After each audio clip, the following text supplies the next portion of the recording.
नमस्कार।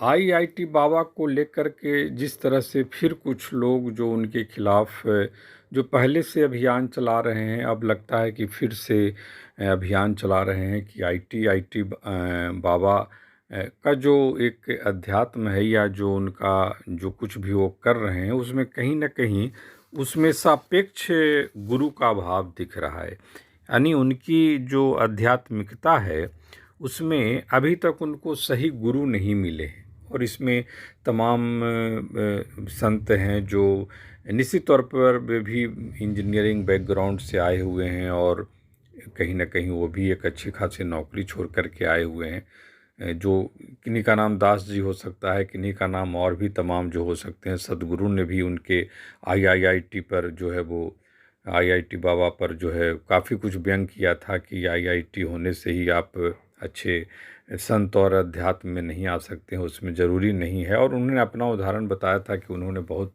Degree IIT तो नहीं की है लेकिन काफ़ी कुछ वो जानते हैं और कर रहे हैं और अपने फाउंडेशन के माध्यम से।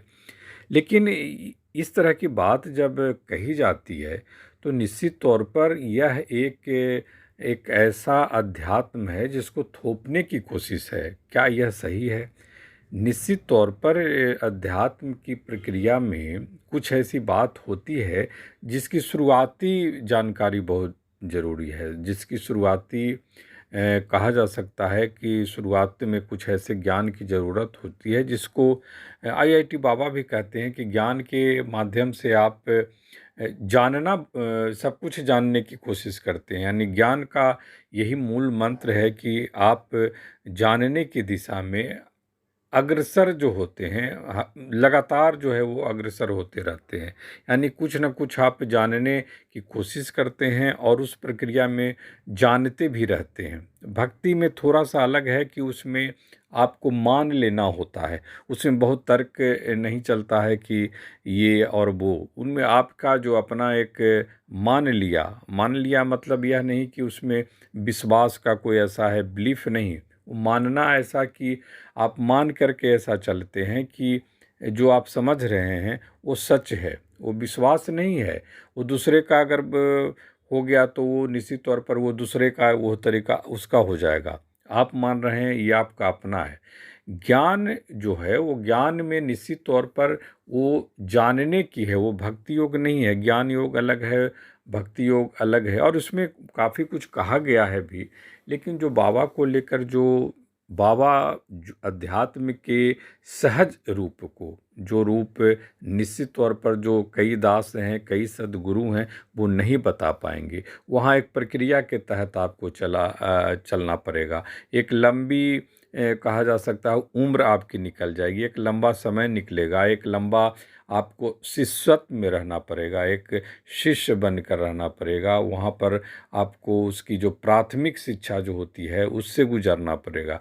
बाबा कर्मयोग को सब कुछ करते हुए, आप अपने हर काम को करते हुए भी कहीं न कहीं अध्यात्म की ओर आ सकते हैं, उसमें सहजता को स्वीकार कर सकते हैं। और जो भी जितना समय मिले, अगर सही ढंग का कर्म हो जो आप 24 घंटे में करते हैं और उस कर्म में आपका अपना जो है वो सच है, आपका अपना वो भक्ति है, आपका अपना वो कहीं न कहीं त्याग है, कहीं आपका अपना वो ज्ञान है, तो सभी के संजोग से जो मूल स्वरूप आपके चिंतन का बनेगा उसमें भक्ति संभव है। लोग करते हैं। बाबा आखिर सब काम कर ही रहे हैं। बाबा बांसुरी भी बजा रहे हैं, बाबा नृत्य भी कर रहे हैं, बाबा खाना भी बना रहे हैं, बाबा चाय भी पी रहे हैं। बाबा अपने ज्ञान का जितना उनके पास जितनी जानकारी है, जितना ज्ञान उन्होंने उनके मस्तिष्क ने अभी तक अर्जित किया है उसको ही बता रहे हैं। कभी कभी दार्शनिकों के माध्यम से बताते हैं, कभी कभी महादेव के माध्यम से बताते हैं, कभी कभी कल्कि के बारे में बताते हैं, कभी कभी राधे कृष्ण के बारे में बताते हैं।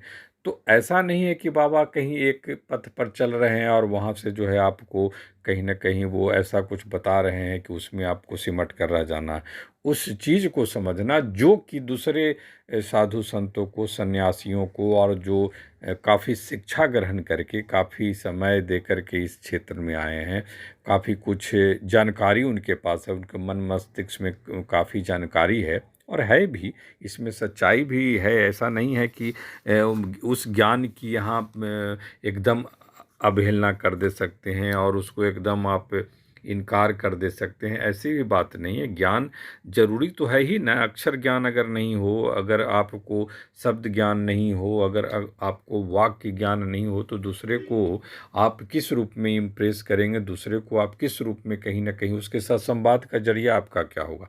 भाषा, शब्द, यही सब तो कुछ ऐसे सिंबल जो उसके बाद होते हैं, जो ये जो सिंबल होते हैं, उसके बाद जो फिर इमेज होते हैं, यही सबसे तो ज्ञान जैसी जिनकी जितनी होती है, जानकारी जैसी जिनकी जितनी होती है, उसी तरह से उनके शब्द निकलते हैं, उसी तरह से उनके अक्षर के प्रयोग होते हैं, उसी तरह से उनकी मीमांसा होती है, उसी तरह से उनके शब्द चयन होते हैं। तो कहा भी गया है, ऐसा नहीं है कि इसमें एकदम जो कुछ साधु संत कह रहे हैं उसमें एकदम ऐसा है कि उसमें सच्चाई नहीं है, ऐसा भी नहीं है। उसमें कहा गया है भी कि मोक्षक्ष विष्णु प्रसादेन बिना न लभ्यते, ये कहा गया है विष्णु तत्व निर्णय में। ये कहा गया है कि मोक्षक्ष विष्णु प्रसादेन बिना न लभ्यते विष्णु तत्व निर्णय, अर्थात ईश्वर की कृपा के बिना मुक्ति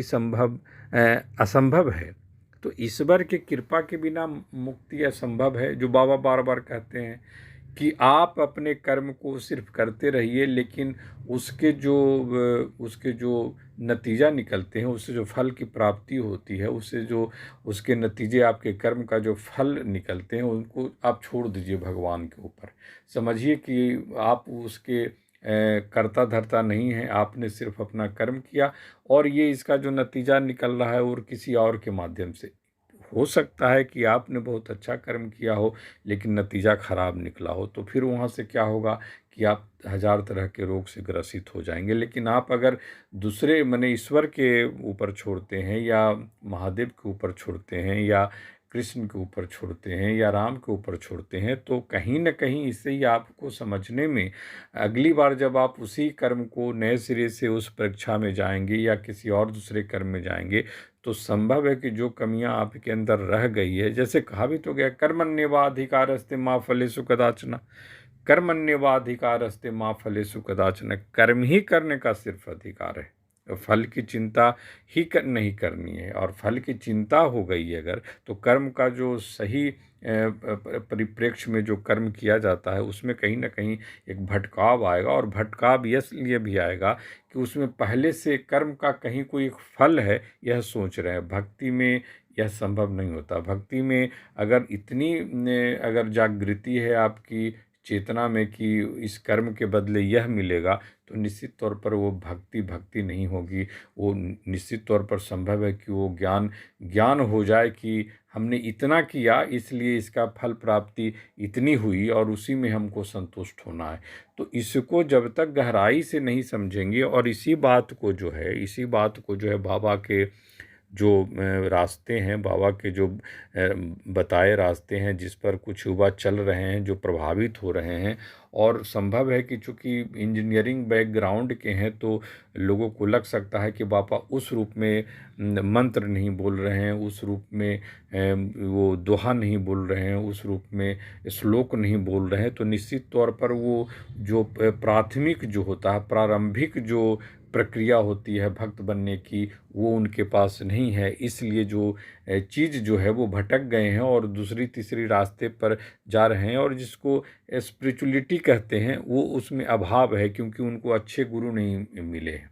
तो इसको लेकर के उनकी बात में कुछ सच्चाई हो सकती है, लेकिन बाबा निश्चित तौर पर जिस रूप में उनका समर्पण दिखता है, जिस रूप में वो अपने आप को समर्पित कर रहे हैं और अपने को कहीं न कहीं वो समर्पित कर चुके हैं, इसलिए उनके अपने कहे में वो कहीं नहीं दिखते हैं कि वो आईआईटी बाबा अभय सिंह कह रहे हैं और उसको मानना है। नहीं, वो अपने किसी बताए ज्ञान को भी, किसी बताए संकेत और संदेश को भी महादेव को समर्पित कर देते हैं, और हर से यही उम्मीद करते हैं कि आप अपने जो कर सकते हैं कर्म में उसमें बेहतर कीजिए, और बेहतर करने के अलावा सिर्फ छोड़ दीजिए, कर्म जो कुछ भी हो वो ईश्वर या महादेव जो जिनको आप मानते हैं वो आपको मिलेगा, और वहीं से आपको जो है वो जिस रूप में आपकी मंजिल है जो आप तय कर रखे हैं आंतरिक तौर पर, किसी को बताने की भी जरूरत, वो आपको मिलता रहेगा, उसमें आपको बताने की ज़रूरत नहीं है। तो ये सहज मार्ग है। अब इसमें मंत्र, श्लोक या तमाम तरह की वो जानकारियाँ जो कि आपको जानना है, करना है, तो इसमें जो कहीं न कहीं एक तरह से जो बाबा को लेकर, आईआईटी बाबा को लेकर ये तमाम जो दास हों या फिर कोई सद्गुरु हों या ऐसे जैसे पंडित हों या तथा कथित जो अंधविश्वास वाले बाबा हों, ये काफ़ी एक है कि कहीं न कहीं बाबा से यह, आईआईटी बाबा से मांग की जा रही है कि उनको यह जानना ज़रूरी है, उनको यह समझना ज़रूरी है, इनको उस रास्ते बाबा उसको अपने जितनी उनकी त्याग या तपस्या है उसमें इसको नहीं देखते हैं, जितनी उनकी उनकी सूक्ष्मता है, उनके व्यवहार में जो सूक्ष्मता है। अब जैसे कि एक लोक मर्यादा के हिसाब से उन्होंने नशा छोड़ दिया, तो यह लोक मर्यादा का तो इतना असर हुआ कि बाबा को अपनी चेतना में यह लगता था कि यह सही है, लेकिन उन्होंने छोड़ दिया। बाबा और तरह के जो कुछ भी इस तरह से अगर सामाजिक दृष्टिकोण से वो डिमेरिट से, तो उनको भी उन्होंने लगभग छोड़ दिया। भविष्यवाणी उस तरह से नहीं करना, या फिर कहीं न कहीं इल्यूजनवादी, भ्रमवादी बातों को करना। तो कहीं न कहीं ऐसा होता ही, आपके शारीरिक बुनावट या बनावट में ऐसी कई भ्रमकारी शक्तियाँ भी हैं शरीर के अंदर। सभी तो पॉजिटिव ऊर्जा ही है नहीं, सभी तो पॉजिटिव ऊर्जा होता भी नहीं। सकारात्मक जितनी तरंगे हैं तो होता नहीं है, कुछ न कुछ नकारात्मक तरंगे भी होती हैं, और उसके हिसाब से भी आप जिसको कहते हैं कि डिप्रेशन में चला गया, निराश हो गया या फिर उदास रहता है। अब ये ऐसी परिस्थितियाँ, ये तो ऐसे ही अचानक होता नहीं है, कुछ न कुछ इसके बाहक तत्व होते हैं आपके शरीर के अंदर, आपके समाज के अंदर, आपके परिवेश के अंदर, आपकी चेतना के अंदर, आपकी कर्म के अंदर। तभी ये सब चीज़ें जो है, आप इन सब रोगों के कहीं न कहीं ग्रस्त होते हैं और इनके कहीं न कहीं शिकार होते हैं, और उसमें जो है वो आप अपने जीवन को कहीं न कहीं ख़त्म कर देते हैं, या कहीं न कहीं उसमें फिर अगर निकल गए तो नई रोशनी मिलती है, नए तरह की तरंग उठती है, और उससे आप ऊर्जा प्राप्त करके जो है वो किसी नए रास्ते पर चलते हैं, जिस तरह से आईआईटी बाबा अभय सिंह ग्रेवाल बता रहे हैं। तो इतना निराश होने की ज़रूरत नहीं है। आईआईटी बाबा जिस रास्ते से चल रहे हैं, निश्चित तौर पर उनके अंदर भी एक भूख या एक चाहत ज़रूर होगी भविष्य में कि जितना ज्ञान अभी उनके पास है, अगर उससे उनका काम नहीं चलेगा तो उस रास्ते पर भी जाएंगे जहां उनको अतिरिक्त और ऐसी भूख जगेगी ज्ञान को लेकर, जिसको ज्ञान मार्गी कहते हैं। वो जानना उनके लिए ज़रूरी होगा, उस रास्ते पर जाएंगे। इस रास्ते पर आने के पहले उनकी जितनी भी जिजीविषा और इच्छा और आंतरिक अभिलाषा रही, उससे लगभग उन्होंने पूर्ति की। तो उसको पूर्ति करके आधार पर उन्होंने कुछ ज्ञान अर्जित की है, और उसके बाद उन्होंने अपने ढंग से जितनी वो तपस्या और जितना भक्ति कर सकते हैं, उन्होंने उन रूपों में रह करके देखा। बनारस के घाट पर देखा, ऋषिकेश में बांसुरी बजाते हुए देखा, और तमाम जगहों महाकुंभ में जिस तरह से उनको प्रकाश में आए, और उसके बाद जो हाँ जिस लाइफ को जी रहे थे, तो उसमें भी वो उन्होंने अपने ढंग से अपने शारीरिक प्रयोग किए, अपने आत्मा के प्रयोग किए, अपने मन मस्तिष्क के प्रयोग किए।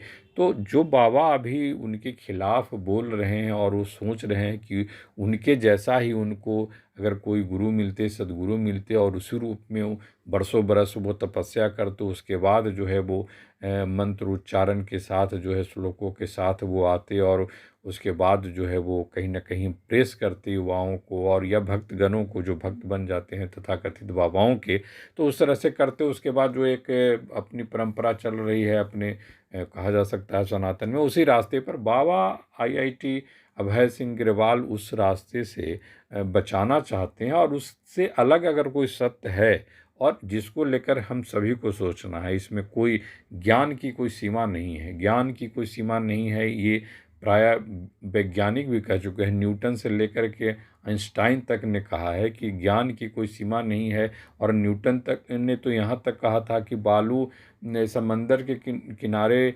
बालू का एक कण मैं हूँ, बस भर हूँ। इतना ही हमारे पास हमारी बौद्धिक क्षमता है या ज्ञान की क्षमता है, जिस पर उन्होंने ग्रेविटेशन, गुरुत्वाकर्षण का सिद्धांत दिया। और सापेक्षता का जो आइंस्टीन ने सिद्धांत दिया, वह भी मानते थे कि ज्ञान की कोई सीमा नहीं है। जब न्यूटन ने यह बात कही थी तो निश्चित तौर पर आइंस्टाइन ने भी इस बात को कहा था कि ज्ञान की कोई सीमा नहीं है। और वो भी काफ़ी कुछ नासमझी में गए, जितना कुछ दे सकते थे सब रिलेटिविटी सिद्धांत दे कर गए। लेकिन ऐसी बात नहीं है कि वो सब कुछ जानते थे। तो उसी तरह से बाबा अपनी प्रक्रिया में आगे ज़रूर बढ़ेंगे, और अगर उनको जहाँ ज़रूरत होगी, लेकिन जिस तरह से उनको कुछ बाबा और जो पढ़े लिखे, जो इंजीनियरिंग हैं, जो दास हैं, जो काफ़ी कुछ तपस्या करके आए हैं, वो इनके एक बेहतर गुरु की उम्मीद करते हैं कि इनको मिलेंगे तभी ये सही पथ पर जाएंगे। ऐसा लगता है कि उनसे सहमत नहीं हुआ जा सकता है। और आप सभी लोग भी इसको मानेंगे कि बाबा अपने ढंग से, आईआईटी बाबा अभय सिंह गिरवाल अपनी तैयारी आगे के लिए कर रहे हैं। और जहाँ कहीं उनको इस रूप में ज्ञान की ज़रूरत होगी, अगर कोई ऐसी मंत्र की ज़रूरत होगी, श्लोक की ज़रूरत होगी, और कोई एक नए पथ की ज़रूरत होगी, तो वो अपनाने में बहुत तेज भागते हैं। मैंने उनको अपनाने में, उसमें कहीं कोई उनको लाज और शर्म नहीं है। और ज्ञान को लेकर खास करके उनके अंदर कोई इस तरह से नहीं लगता है कि उनका अपमान होगा। न अपमान का भय, न सम्मान का मोह, वो कहते भी हैं। तो जब इतना मान करके वो आईआईटी बाबा चल रहे हैं, तो निश्चित तौर पर उनका रास्ता जो है औरों से अलग है और वो बेहतर है, ऐसा अभी प्रतीत हो रहा है। क्योंकि हम जैसे लोग अगर उनको सुन और समझ रहे हैं, तो कुछ मंत्र श्लोकों और कुछ अतिरिक्त जानकारी हो जाने से ही हम भक्ति मार्ग में बेहतर कर पाएंगे, इसकी भी बहुत संभावना नहीं है। हाँ, प्राथमिक संभावना ये ज़रूर हो सकती है कि उस प्रक्रिया, अगर है ऐसी प्रक्रिया कि उस रास्ते पर ऐसे ही जा सकते हैं, तो वहाँ पर जाया जा सकता है। लेकिन आईआईटी बाबा जो भी पथ बता रहे हैं, वो भी ऐसा नहीं है कि उससे एक भक्ति नहीं हो सकती है और उस रास्ते पर नहीं चला जा सकता है। नमस्कार।